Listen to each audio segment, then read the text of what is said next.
The theater light had been on too long, and no one would tell Tu Na why. The operating theater light was still on, too bright for this hour, too steady. Tu Na sat on a plastic chair and kept her hands locked together, not praying, just holding herself in place. Henry slept against her shoulder, fever warm, too quiet. Every few seconds the corridor breathed. A trolley wheel, a muffled voice, then nothing again. Footsteps came fast down the hall. Not running, not hesitating, Alex's mother appeared at the corner, coat buttoned wrong, hair pulled back tight. She moved like she already knew where to go. She didn't ask about the crash. She didn't ask who hit him. She didn't ask what they'd found. Her eyes went straight to Tu Na, to the pale face, to the way Tu Na leaned into the wall, like it was the only thing keeping her upright. "You've been here long?" she asked, low voice, controlled. Tu Na tried to answer. Her mouth opened, then closed again. Alex's mother stepped closer and took Tu Na's wrist, 2 fingers. A pulse check that wasn't medical, just instinct, cold, too fast. She didn't soften. She didn't scold. She just watched Tu Na the way some people watch numbers on a screen, like she was memorizing every detail for later. Then she leaned in, close enough that Henry wouldn't wake. "Before those doors opened," she said, "I need to know one thing. Time didn't move in hours. It moved in updates that never came." Tu Na kept checking Henry's forehead with the back of her fingers. Too warm. Then a little cooler. Then warm again. Like the fever was deciding whether to stay. She watched the doors without looking like she was watching. That was how she survived, by pretending her eyes weren't begging. Alex's mother stood at the far end of the waiting area first, back straight, hands still. She scanned the corridor like it was a meeting room. When a nurse walked past, she didn't chase her. She waited, then spoke once, quiet and precise. "Which surgeon is on him?" The nurse answered in short phrases. Busy, not rude, just trained to keep distance. Alex's mother nodded like she'd filed the information away. No thanks, no emotion. She returned to Tu Na and sat down, not too close. Close enough that other people would think twice before approaching. Tu Na's lips were dry. Her voice came out small. "They said it's taking longer than expected." Alex's mother didn't ask why. She didn't say, "He'll be fine." She just looked at Tu Na's hands. They were clenched so tight, the knuckles had gone pale. "Unclench," she said. It wasn't comfort, it was instruction. Tu Na tried. Her fingers loosened, then tightened again. A cramp rolled low in her abdomen. Not sharp, not yet, but enough to make her inhale through her nose and hold it. Alex's mother noticed the breath, the pause, the way Tu Na's shoulders rose and didn't drop. "You're in pain," she said, matter of fact. Tu Na shook her head once, a reflex, a lie she'd learned young. "I'm fine." Alex's mother didn't argue. She looked at Henry instead. Henry's eyelashes stuck together with sweat. His small hand was curled around the edge of Tu Na's sleeve, like he knew, even in sleep, not to let go. Alex's mother reached into her pocket and produced a tissue.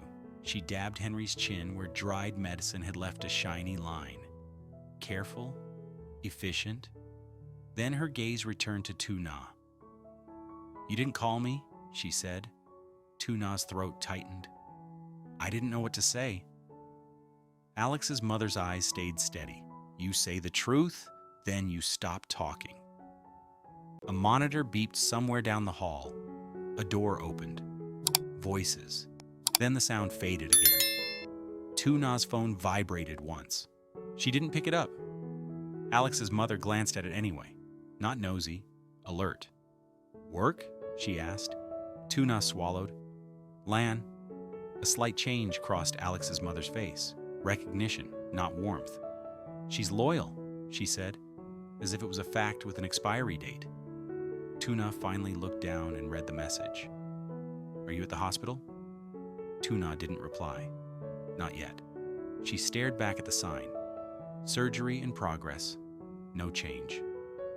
Alex's mother followed her gaze. Then, without looking away from the doors, she spoke again. "When Alex wakes," she said, "he won't need a story. He'll need a decision." Tuna's eyes flicked to her. "What decision?" Alex's mother didn't answer. She only watched the closed doors, like she was listening for something that hadn't happened yet. A nurse came out and called a name that wasn't theirs. Tuna flinched anyway. Alex's mother stood up, then sat again, controlled, like she refused to spend energy on the wrong moment. Tuna's stomach tightened. Another wave. She kept her face smooth. She refused to give the room one more emergency. Henry stirred. A small cough. Then he went still again. Alex's mother looked at Tuna properly now. Not as the wife, not as the pregnant one. As a person sitting at the edge of her own strength. "You're thinner than last time," she said. It was barely a sentence. No judgment, no pity. Tuna stared at her. The words landed in the place she'd been protecting. Her eyes flooded before she could stop them. Not because she was scared of losing Alex. Not only that. Because someone had finally seen she was already losing herself. Tuna turned her face away fast, wiping her cheek with the heel of her hand, ashamed of the sound that escaped her. Alex's mother didn't reach out. She didn't offer a hug. She just stayed there, present, unavoidable. And in that quiet, Tuna realized something that made her chest tighten again.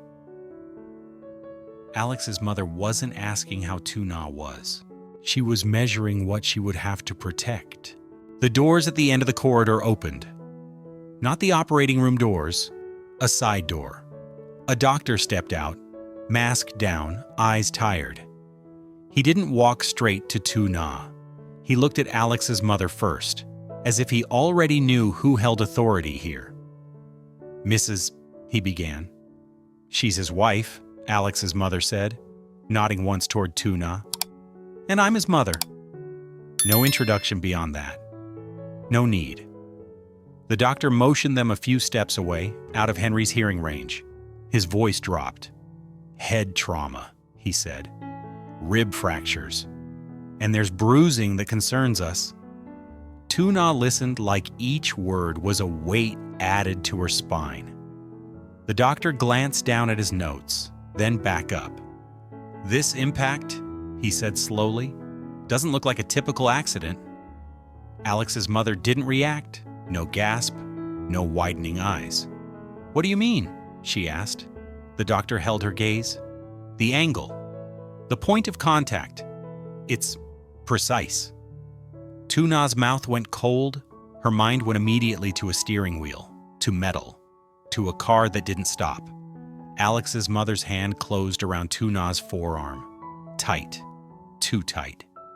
"If it was deliberate," she said, still quiet, "we don't let it pass." Tuna tried to breathe.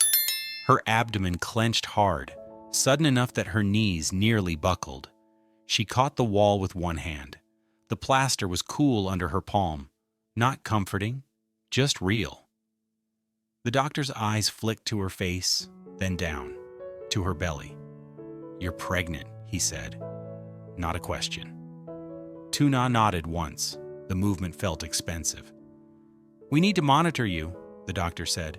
"Stress and pain can—" "I'm not leaving," Tuna cut in. Her voice was controlled, but it shook at the edges. Alex's mother didn't tell her to calm down. She didn't tell her to sit. She looked at the doctor instead. "Where's the report?" she asked. "And who has access to the footage outside?" The doctor hesitated. Hospital staff were used to families asking for hope, not procedure. "There will be a police report," he said carefully. "As for footage, we don't have that. It would be from the street." Alex's mother nodded like she'd expected that. "Then someone will find it," she said. Tu Na's phone vibrated again. Lan. Tu Na didn't answer. She couldn't hold the company and the hospital at the same time. Henry coughed behind her, a small reminder. A second fragile body in the same night. Tu Na forced herself to turn back to the waiting area. She needed to be near the doors, even if it changed nothing. Alex's mother stayed half a step behind, not following, guarding. They reached the chairs again. Henry's eyes opened briefly, glass soft. He looked past Tu Na to Alex's mother and blinked. "Grandma?" he whispered. Alex's mother's face shifted, not softer, just human for half a second. "I'm here," she said. Henry's eyes closed again. Tu Na sat down slowly, too carefully, like her body was a question mark.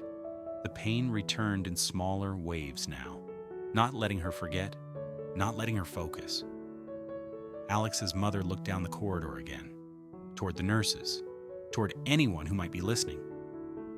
Then she leaned in to Tu Na, voice low. "Do you know why he took that road?" she asked. Tu Na blinked. "No." Alex's mother's eyes narrowed slightly. "He doesn't take shortcuts unless he thinks no one is watching." Tu Na felt the sentence settle, not as blame, as a pattern.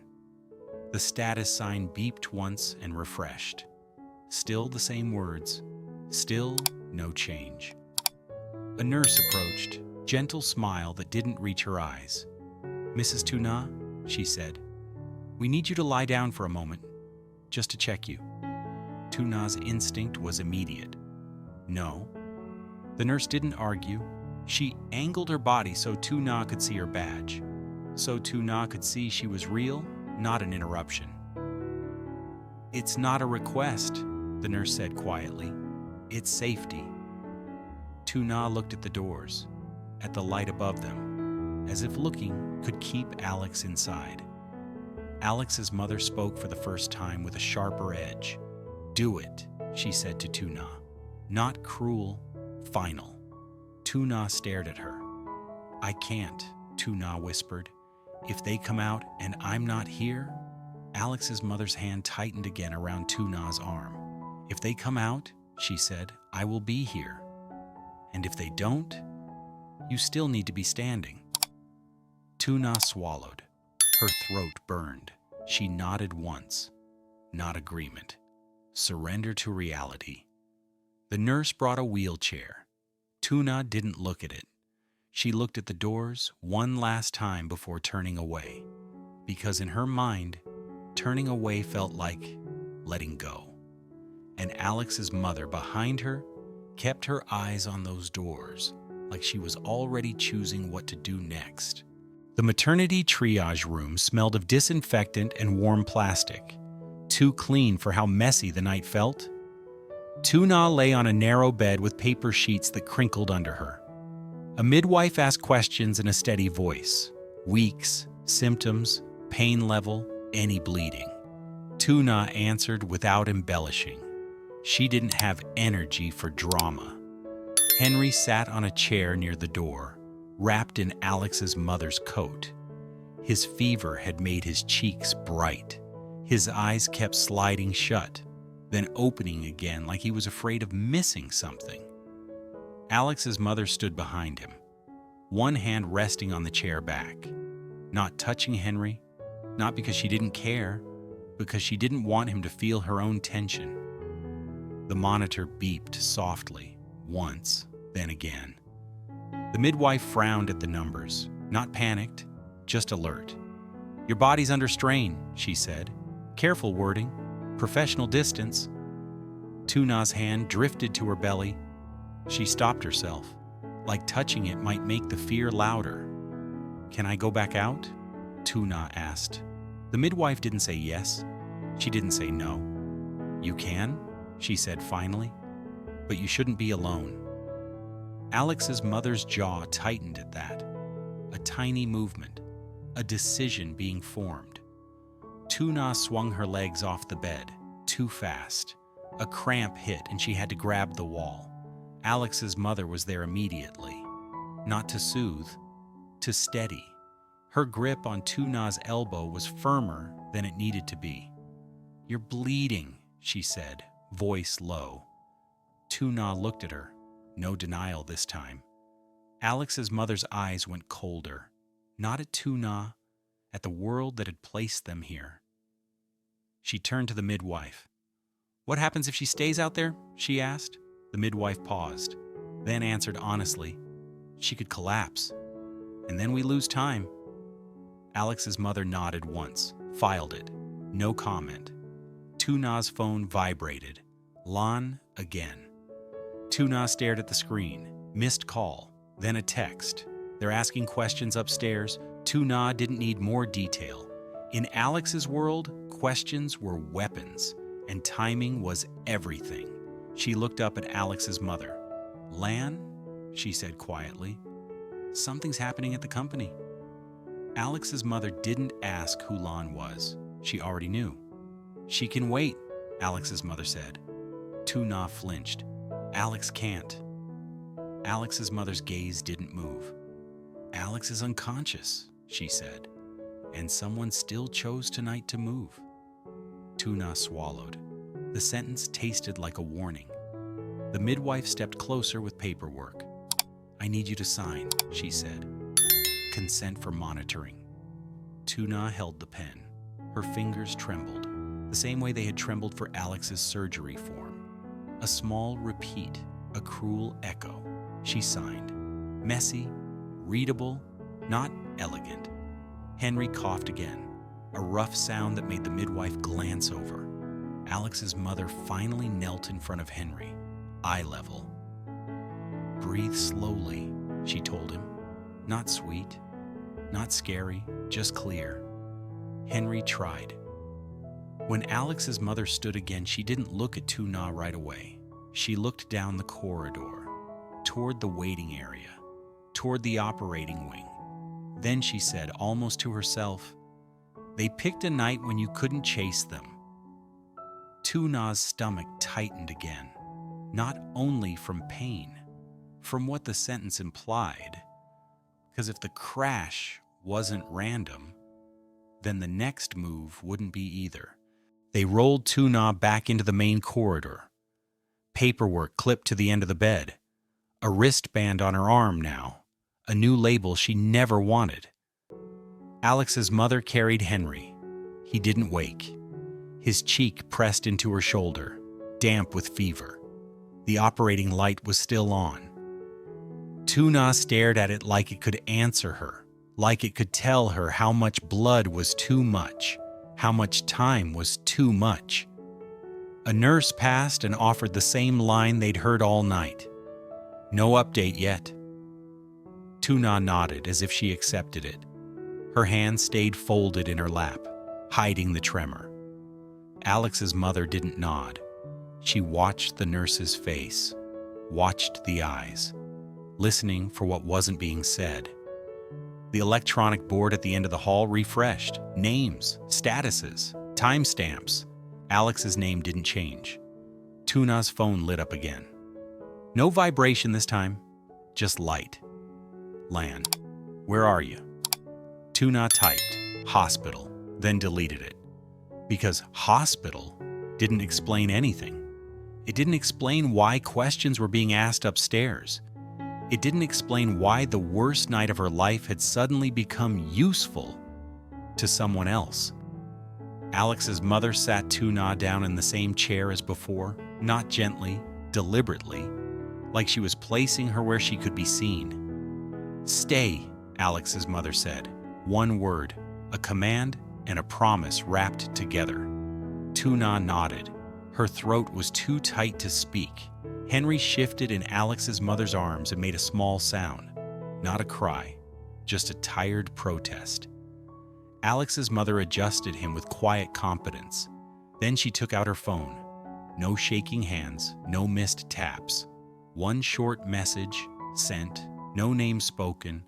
Tu Na watched her, wanted to ask who, didn't, because the answer might make the night bigger. At the far end of the corridor, near the vending machines, two figures stood in the dim light, Lan and Mai.